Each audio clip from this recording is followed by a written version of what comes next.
en el capítulo 11. Estamos en el capítulo 11 del Evangelio de Lucas y estamos viendo cómo Jesús les está enseñando a los discípulos a orar. Los discípulos le dicen a Jesús, enséñanos a orar. Y hemos visto poco a poco, viendo que esta oración tan conocida por todos nosotros, la podemos desglosar para ver qué dice Jesús, cómo nos enseña a orar. Y vemos que es un formato, no es un rezo, una repetición que queremos hacer. Y entonces veíamos aquí que les dijo, cuando oréis, capítulo 11, versículo 2, decid, Padre nuestro que estás en los cielos, santificado sea tu nombre, venga tu reino, hágase tu voluntad, así en la tierra como en el cielo, así también en la tierra. Y hemos visto así pedacitos por pedacitos. La semana pasada vimos el pasaje de hágase tu voluntad y vimos algo acerca de ese tema. Y hoy quiero unirlo con hágase tu voluntad como en el cielo, así también en la tierra. Y de eso quiero hablar, de la voluntad de Dios, así en la tierra como en el cielo.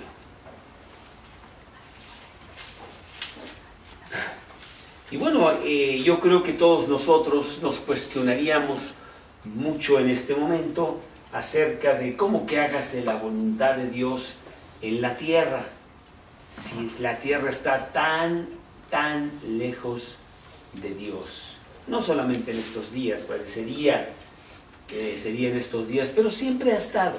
Lo que pasa es que ahora se acentúa por toda la tecnología que tenemos tan rápidamente, para comunicaciones por todo el mundo, pero la voluntad de Dios como que sería difícil a llevarse a cabo en la tierra, que es un lugar dominado por Satanás. Realmente los principios contrarios a Dios son los que están prevaleciendo en estos momentos en la tierra, en donde hay odio, hay envidia, hay codicia, hay mentira, hay engaño, hay homicidio, hay todas estas calumnias, ni tantas cosas que son realmente de todos los días. Eso pasa constantemente y tienes que estarte resguardando porque te puede pasar a ti ante este mundo tan cruel y tan abiertamente deshonesto y duro. ¿Cómo puede entonces haber la voluntad de Dios en la tierra? Vamos a leer primero de Juan, capítulo 5, en el versículo 11. Allá atrás, en el Evangelio, no es el Evangelio, en la cartita de Juan, la primera de Juan, una de las 3 cartas que tiene Juan en el Nuevo Testamento, en el capítulo 5, versículo 19, dice, pero sabemos que somos de Dios y el mundo entero está bajo el maligno.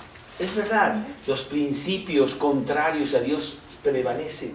Aquí, ahora que estuvimos en Alemania, digo, qué raro, ¿verdad? Pero ¿cómo los alemanes hacen lo mismo que los mexicanos? Se pelean y se divorcian, y lo mismo de todos. Es que raro. Bueno, hasta en alemán lo están haciendo. Entonces, pues vemos que es lo mismo, chinos y franceses y españoles. El mundo está bajo ese tipo. Entonces, ¿cómo es que podemos ver nosotros que Dios pudiera hacer su voluntad allí en la tierra? Y bueno, como el Padre Nuestro es una oración individual, la vamos a cambiar tantito, y bueno, mira, no sé si va a hacer Dios la voluntad en la tierra, estoy seguro que la va a hacer, pero yo quiero que la haga en mí.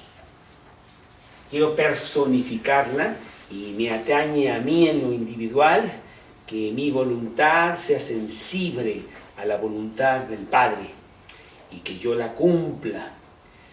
Este es realmente el objetivo de mi vida, o debe de ser, que yo conozca a Dios, que yo me encuentre con Dios, que lo siga y que conociendo su voluntad, haga eso para mi vida.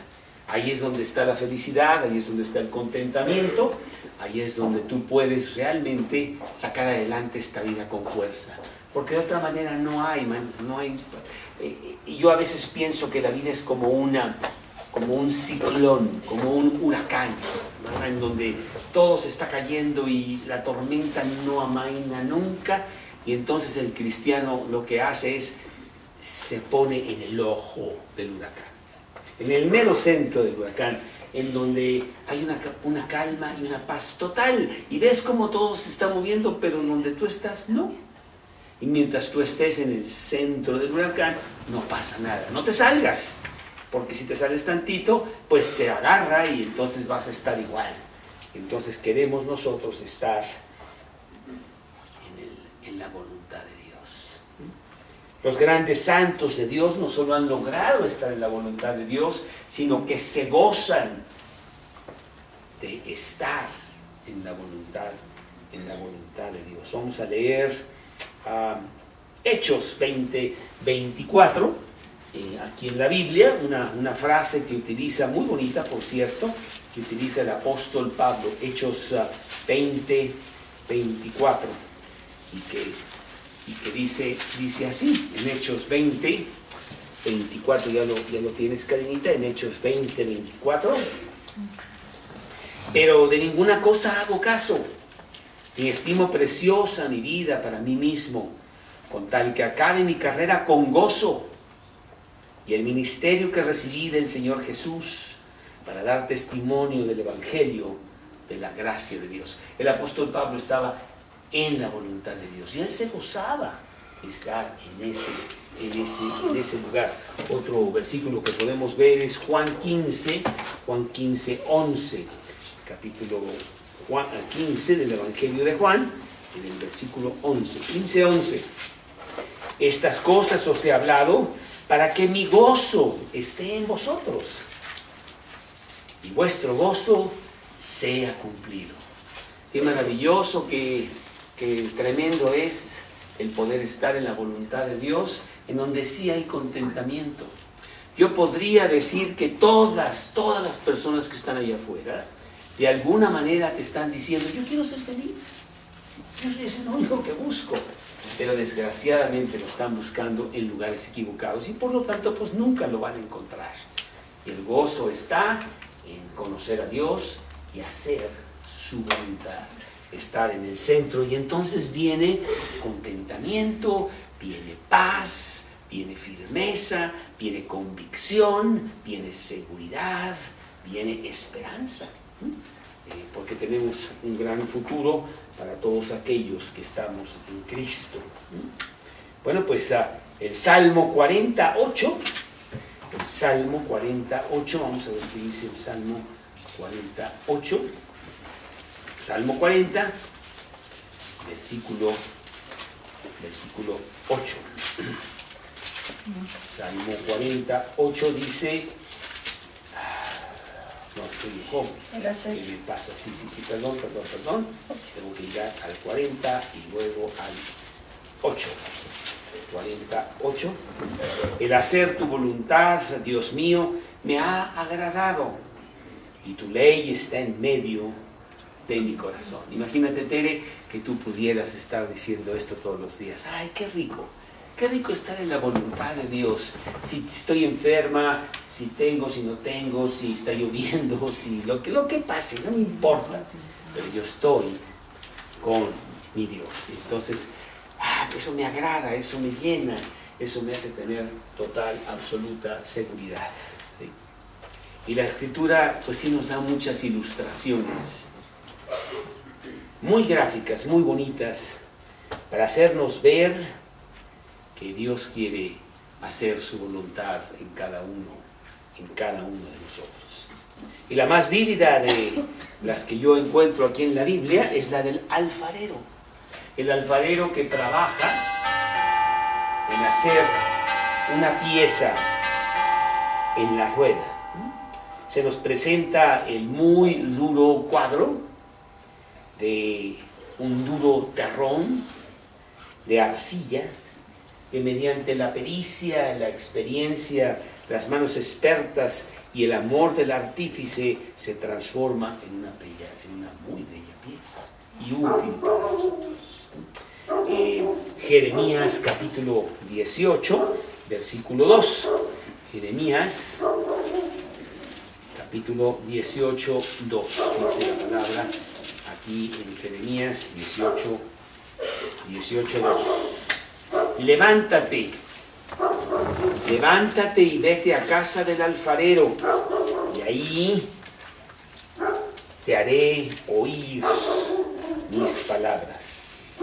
Pues sí, el alfarero empieza con la materia prima. ¿Y qué es la materia prima del alfarero? La materia prima del alfarero es arcilla, que realmente es tomada de un cuarto muy oscuro, cerrado, en donde difícilmente puedes estar ahí unos minutos porque tiene un olor que parece que es de muertos, la arcilla en ese estado. Un olor repulsivo a muerto, en descomposición. Así es. Y entonces pues de ahí sacan esa materia prima. De ese pozo negro y nauseabundo nos saca Dios como gran maestro alfarero para arrancar su obra. Nosotros somos esa arcilla que en las manos de Dios Él empieza a hacer una cosa muy bella si nos ponemos para que Él haga lo que Él quiera hacer con nosotros, ¿sí? Efesios 2:1. Dice Efesios 2:1.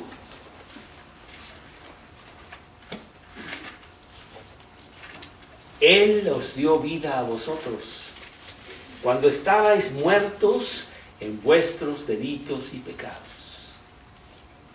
Sí, efectivamente yo te puedo contar mi historia, que frecuentemente la saco como un ejemplo vivo de lo que Dios hace. Una historia que para el mundo parecería de mucho éxito, pero que ya viendo yo mismo mi propia vida, era una vida de gran fracaso, una vida de gran soledad, una vida de una muy infeliz situación que yo tenía.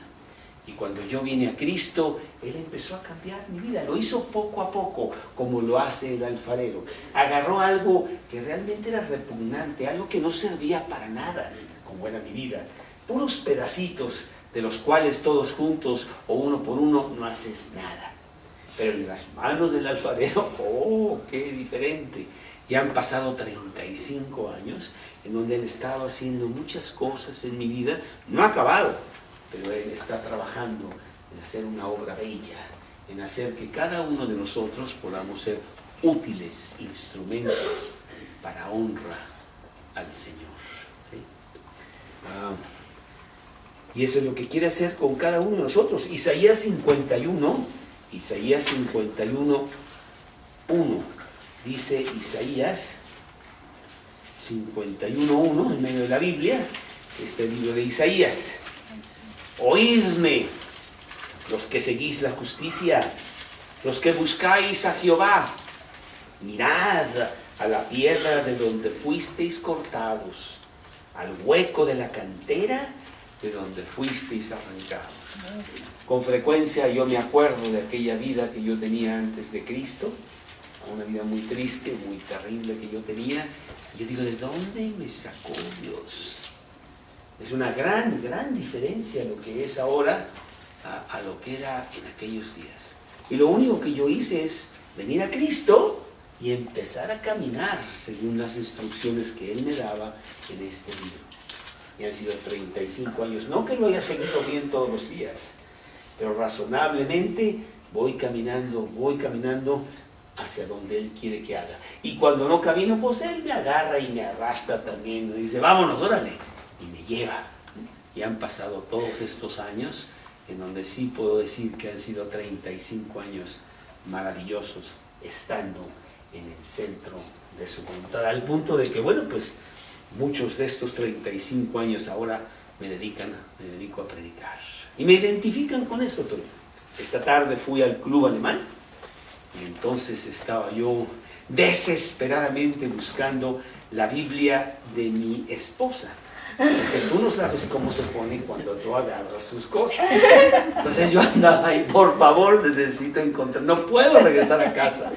Sí. Y entonces fui a las cosas perdidas, y fui a las oficinas, casi me fui con cada policía a ver si por favor habían encontrado nadie. Dije, ¿cómo voy a regresar a la casa sin la Biblia, ¿no? Y entonces tenía yo que ir a hablar con el entrenador de natación para unas cosas de los muchachos y su natación. Y entonces me dice el entrenador de natación, te tengo un gran regalo. Y me saca la Biblia. Él se la había encontrado la noche anterior y dijo, este es de Carlos. Pues mañana se la doy y ya. Y la había echado en esa cochita. Me identifica. Y ahora que tengamos la pastorela en diciembre, que ciertamente la tendremos en el club alemán, yo le arranco al entrenador una promesa. Tú me vas a llevar a todos los nadadores a la pastorela. El año pasado lo hizo. Lo sacó del agua. Porque ya eran las 5:30. Que nunca lo hace. Que nunca lo hace. Tiene que nadar hasta que termine. Y lo sacó del agua con una toalla y vámonos a la predicación de la pastorela. Y fue muy bonito. Y este año va a ser igual. Entonces, la gente ve que estas personas tienen algo diferente. Estas personas están haciendo, aunque no lo ponen de esa manera, están haciendo la voluntad de Dios. Están en el camino de Dios. Están siendo usados por el alfarero que poco a poco está haciendo un gran trabajo en nuestras vidas. A Salmos 42. Salmos 40, 42. Y dice el Salmo 40 en el versículo 2, la primera parte. Me hizo sacar del pozo de la desesperación, del lodo cenagoso. Puso mis pies sobre peña y enderezó mis pasos. Este versículo, ahorita, este versículo es mío, Esa es lo que a mí me ha pasado. Él me sacó de un pozo muy profundo. Me ha puesto ahora sobre la peña. Maravilloso, ¿sí? Así me eligió a mí, así elige a todo aquel que quiere seguir a Cristo realmente. Dios amasó ese barro para convertirlo en arcilla, que es la materia prima para la gran obra que Él hace con cada uno de nosotros. El alfarero pone ese terrón de arcilla con meticuloso cuidado en la rueda. Y tú sabes cómo empieza. Poco a poco empieza a moverse la rueda y con sus manos empieza a formar la pieza que él quiere formar, girando paulatinamente y progresivamente en la velocidad de la rueda. Jeremías 18:3. Jeremías 18:3. Y descendí a casa del alfarero. Y he aquí que él trabajaba sobre la rueda. Sí puedo yo atestiguar de que él ha estado trabajando sobre la rueda de mi vida. Él pone la arcilla en medio de la rueda y así como Dios pone mi vida en medio de Cristo para que yo siga a Jesús. La voluntad del alfarero empieza a trabajar y a obrar desde ese pedazo de arcilla con toda dedicación, esmero, entusiasmo, para producir lo que su mente había ya trazado para la vida de cada uno de nosotros. Y ciertamente lo mejor de lo mejor. Inclusive, fíjate que ya lo sabes, Rita, pero yo me pasé desde el día que yo recibí a Cristo en mi corazón, al día que finalmente Dios trajo una compañera a mi vida, pasaron 17 años. Bueno, porque el alfarero tenía que hacer muchísimo trabajo en ese pedazo de arcilla. Dice, yo no sé si voy a poder, pero bueno, déjame intentarlo. Me voy a tardar un rato. Y se tardó 17 años. No es así. No es así. Cuando yo recibí a Cristo, yo me dediqué nada más a las cosas de Cristo. Y ella llegó.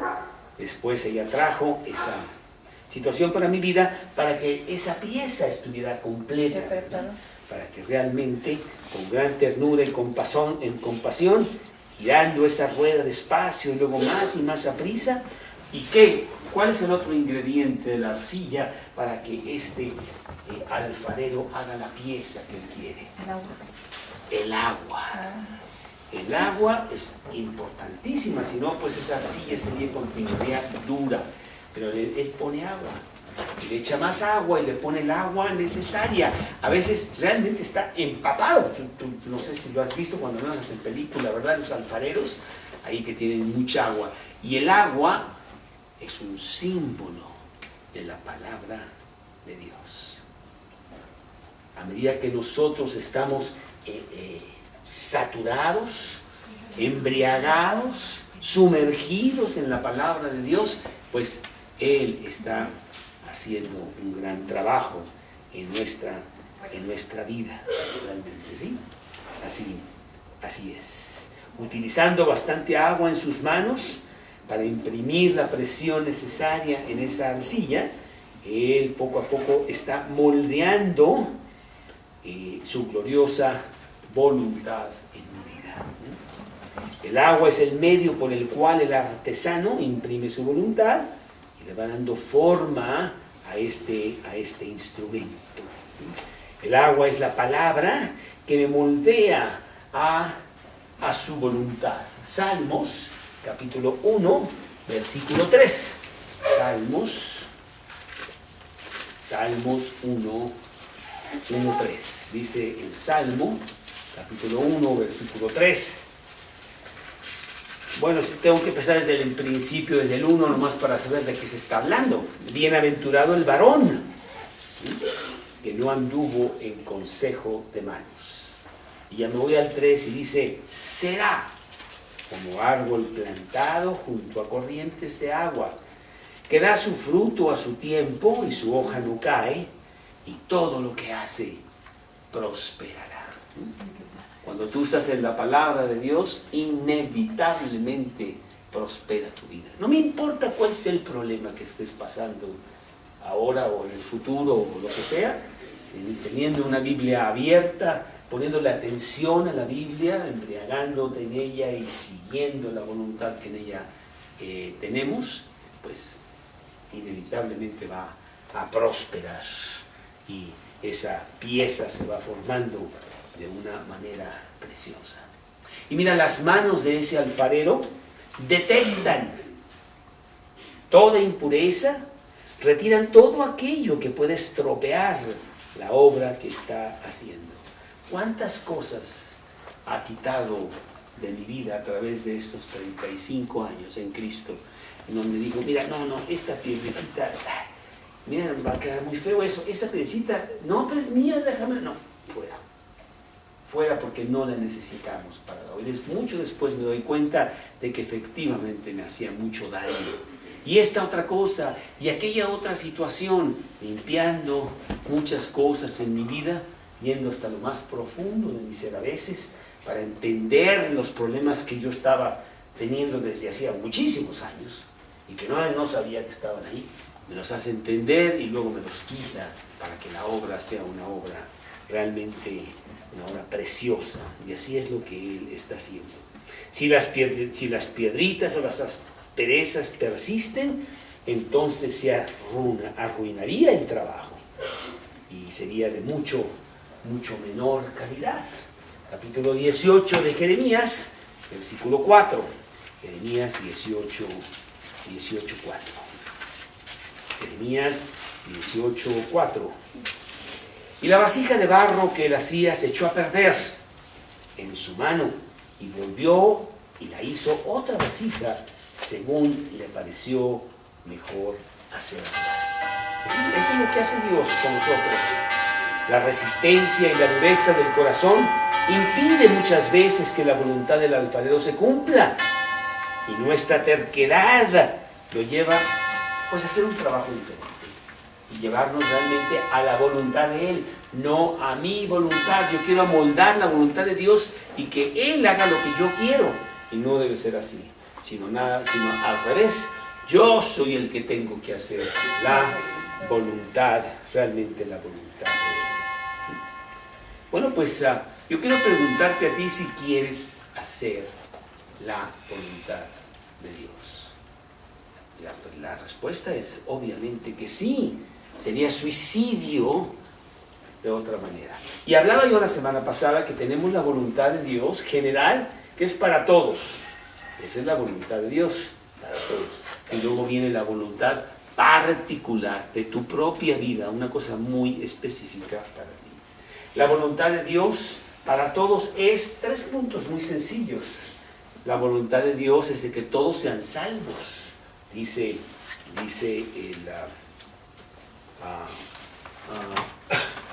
Primera de Timoteo 2:4-5, el cual quiere que todos los hombres sean salvos y vengan al conocimiento de la verdad. Número 2, la voluntad de Dios es de que todo mundo sea santo, de que todos tengan una vida limpia, de que todos tengan una vida digna de un cristiano. Primera de Tesalonicenses 4:3 dice la palabra de Dios que busquemos la santidad.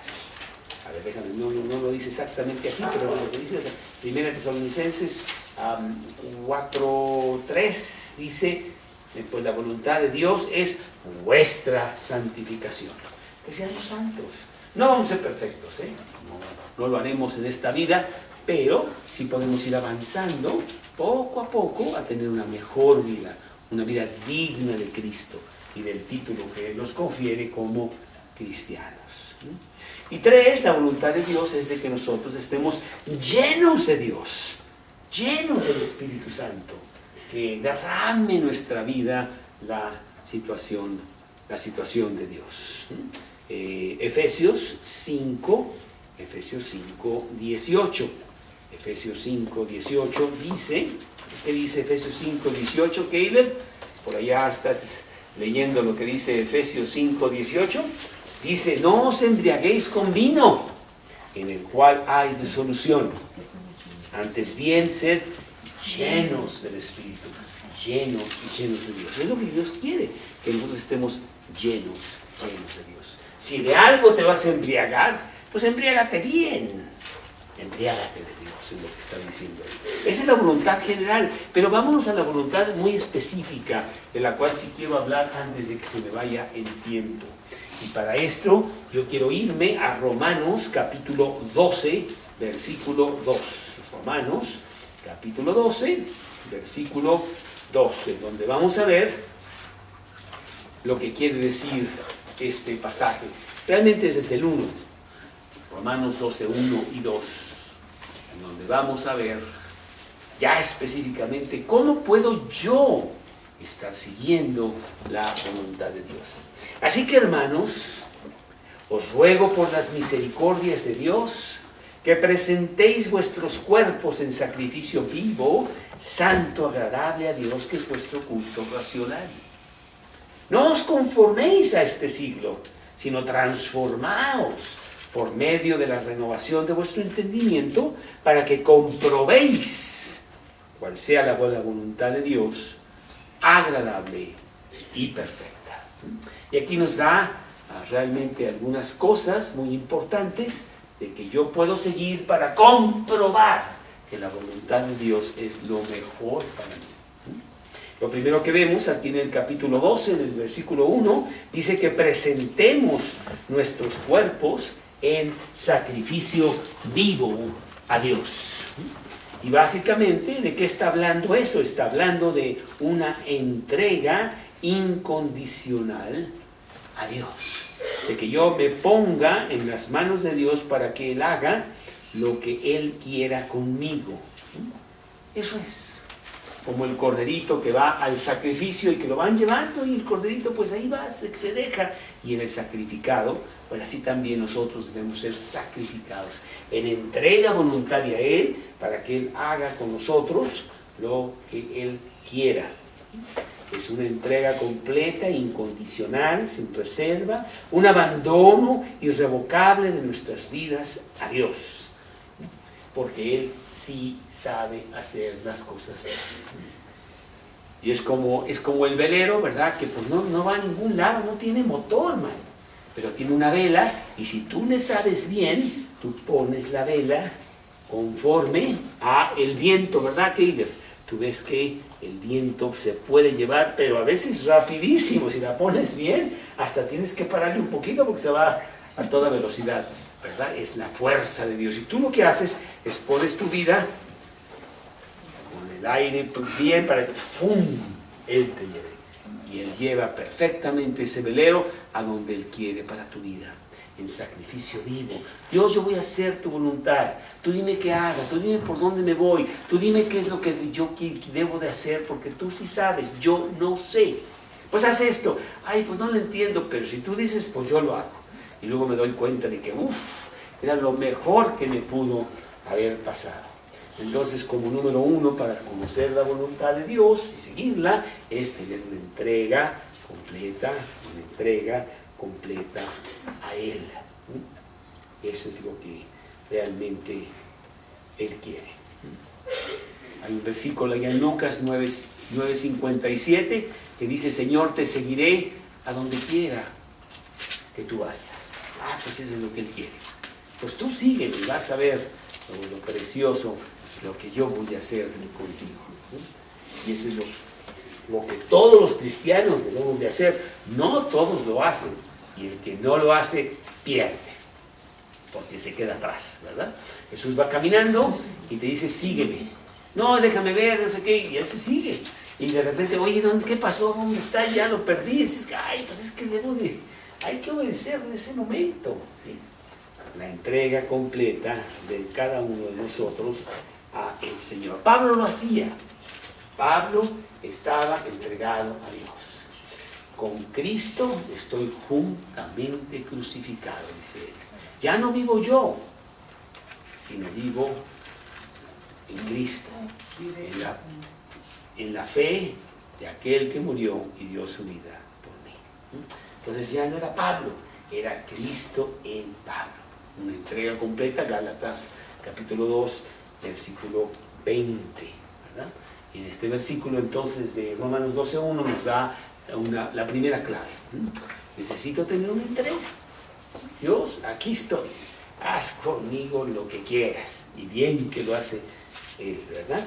La segunda cosa está en el versículo siguiente, en Romanos capítulo 12, versículo 2, que dice, no os conforméis a este siglo. Eso es lo que dice. Y básicamente está hablando de que nos separemos de los principios de este mundo, que son principios que van en contra de Dios. Que veamos lo que dice la Biblia, y lo que dice la Biblia y lo que está pasando allá afuera son dos cosas diferentes.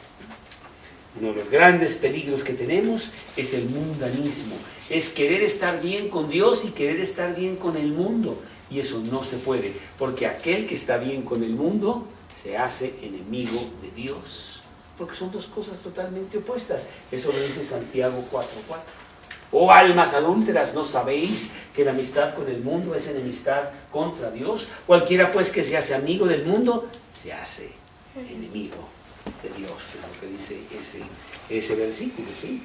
¿Y cuántos de nosotros caemos en la trampa de querer seguir a Dios, pero arrastrando muchas cosas del mundo que solamente nos atan y no nos permiten caminar hacia la voluntad de Dios? Marcos 4, 18 y 19.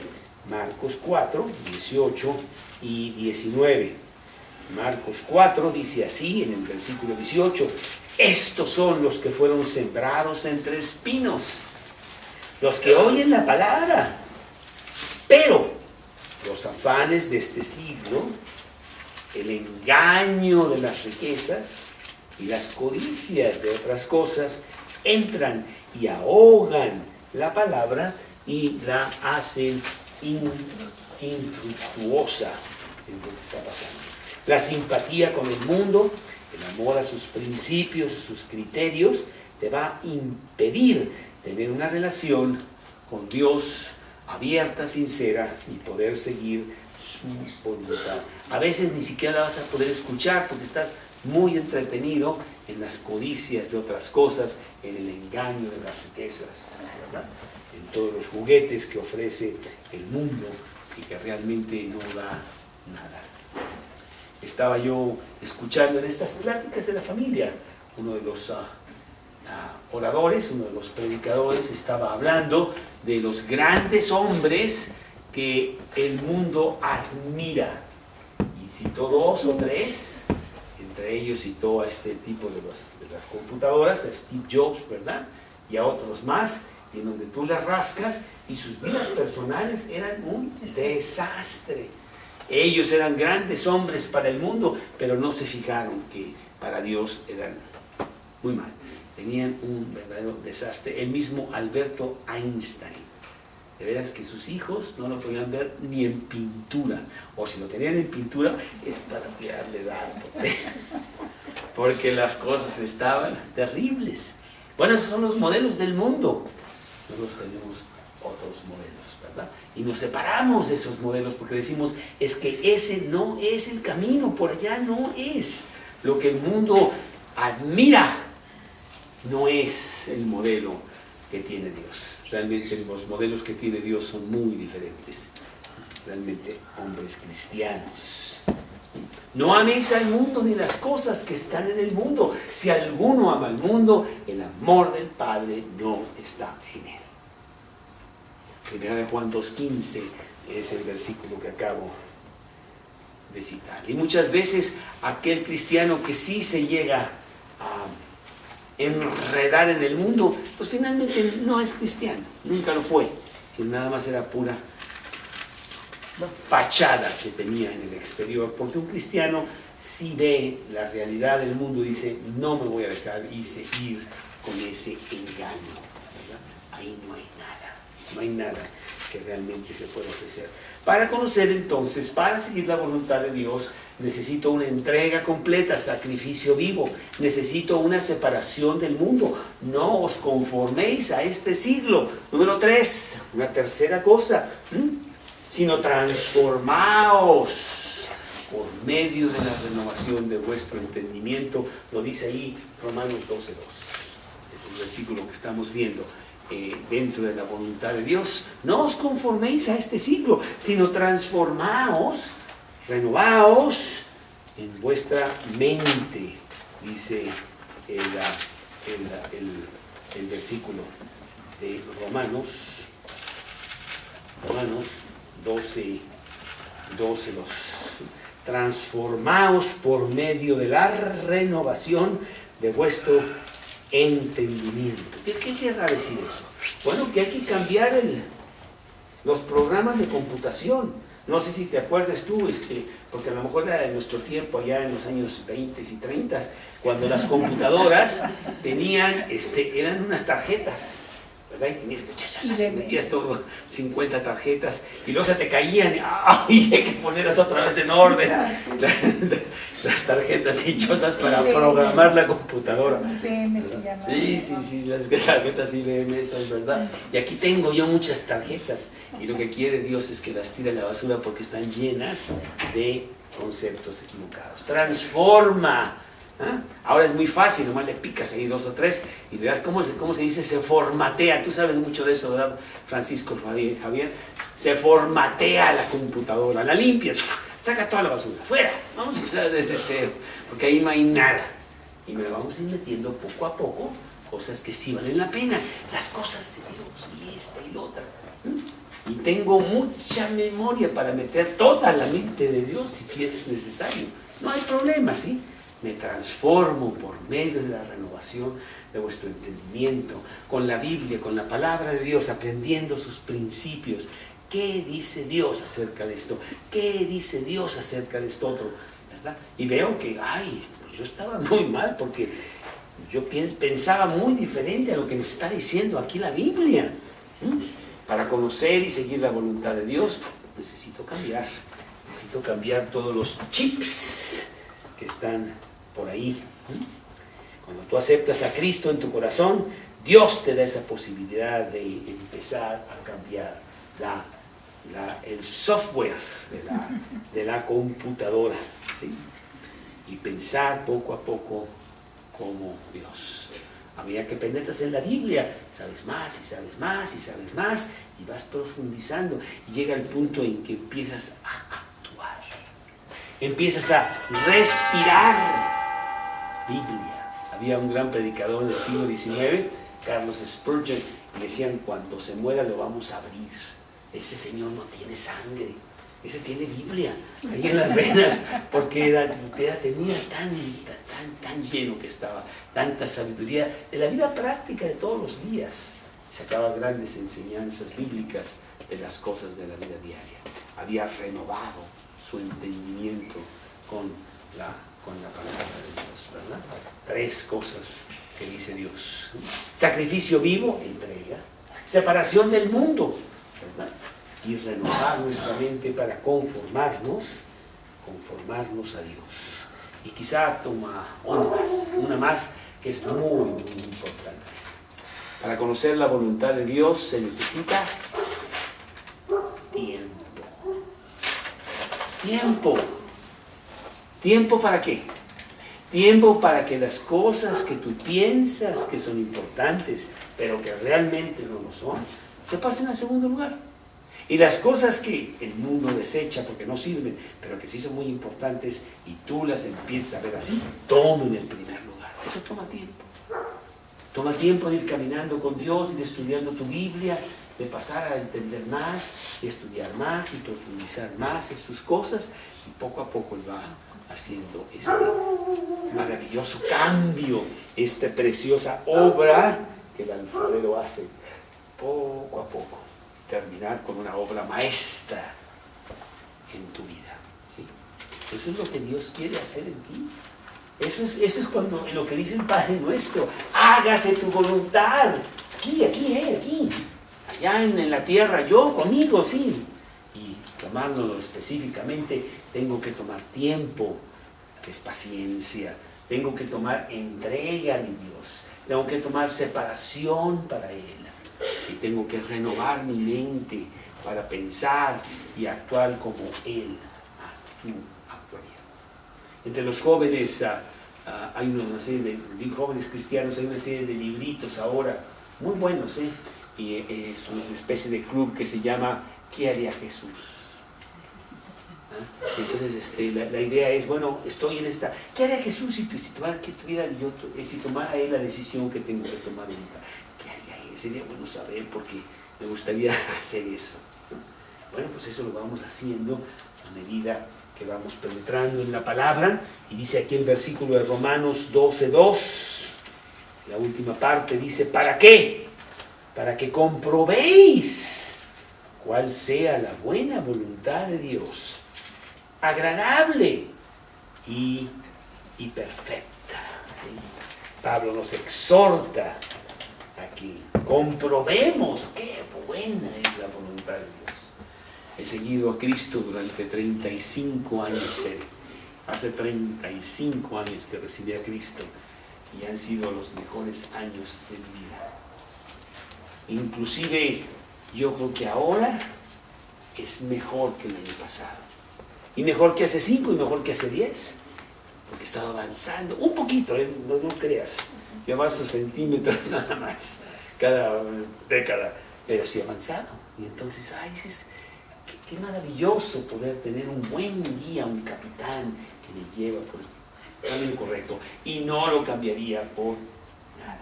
Inclusive tuve esa decisión que tomar hace unos años, cuando me ofrecieron un gran puesto de unos americanos y no sé cuánto, y le dije, no, gracias. Ahora me voy a dedicar a predicar la palabra de Dios. Ahora tengo un jefe, yo creo que más importante, y con mejores sueldos y beneficios. No sabes los buenos beneficios que te da, ¿sí? Entonces dije, no, gracias, mejor sigo a Jesús. Y no estoy arrepentido de esa decisión tomada ya hace 20 años realmente, hace un poquito más de 20 años. Porque el seguir a Cristo te hace comprobar la buena y agradable voluntad de Dios. La palabra comprobar significa en griego establecer con exactitud, conocer sin sombra de duda, tener la certeza absoluta. Conocer la voluntad de Dios no es una lotería, es una manera de vivir. Y no es tan difícil. Dices, ¿cuál será la voluntad de Dios? Yo no he hablado con Dios últimamente, pues se me perdió mi Biblia hace como 3 meses, sí, la verdad, no sé dónde anda. Entonces así como que ando medio perdido. Pues sí, pues andas perdido. Es fácil conocer la voluntad de Dios. No tienes pierde. Ponte a leer la Biblia y síguela y ya. El caminar con Cristo no es una experiencia pasajera, es un caminar de toda la vida. Salmos 142, 142:5. Salmos 142:5. Clamé, 142:5. Clamé a ti, oh Jehová, y dije, tú eres mi esperanza, mi porción en la tierra de los vivientes. Entonces así es. Esta mañana que yo fui a llevar a mi estrella de tenis que tengo por ahí, que va a ser campeón de tenis, ¿verdad, Keila? Mientras él estaba jugando, pues yo estaba leyendo la Biblia y cuadrando un poquito el estudio para esta noche, y me encontré un versículo muy bonito en los Salmos. Dije, ay, lo voy a anotar para compartirlo esta noche. Salmos 9:10. Es donde estoy leyendo ahorita yo la Biblia, en los Salmos 9:10. Y dice Salmos 9:10.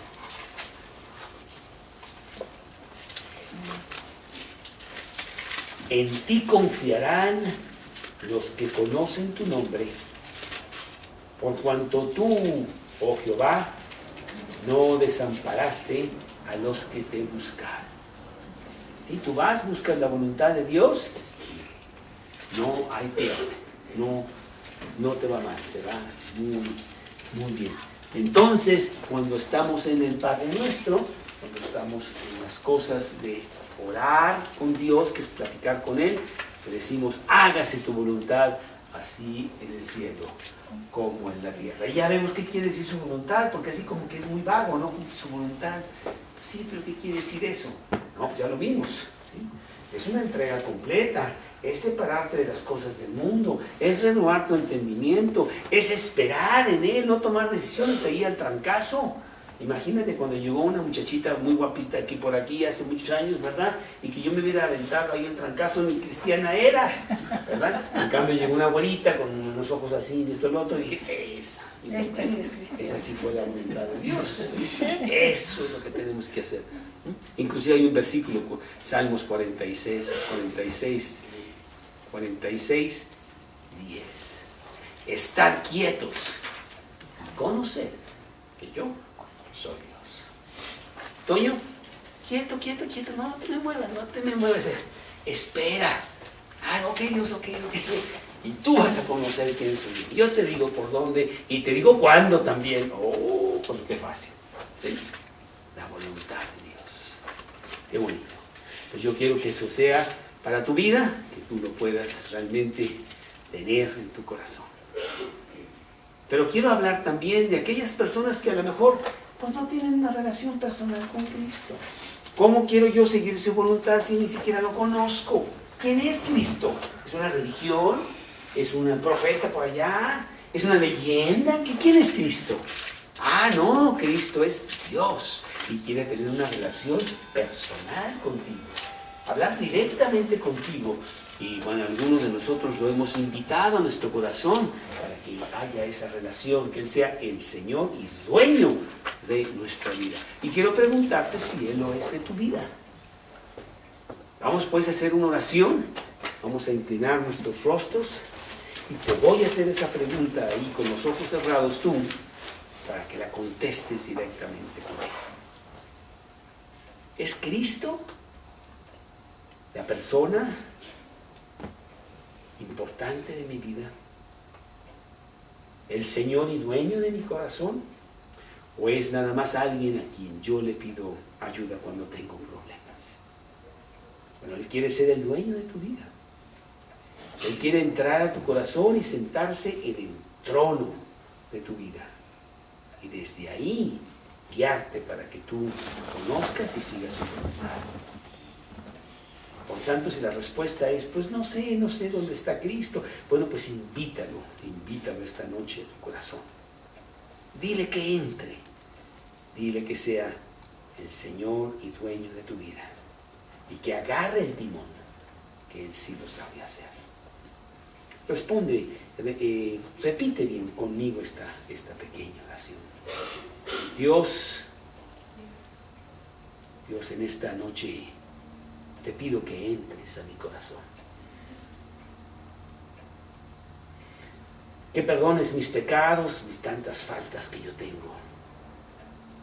Que entres y te apoderes de mí, de mi vida, para que tú seas mi Señor, mi dueño. Con ello viene que me regales la vida eterna. Que me des la posibilidad de una vida abundante aquí en la tierra. Entra a mi corazón ahora mismo, en este momento.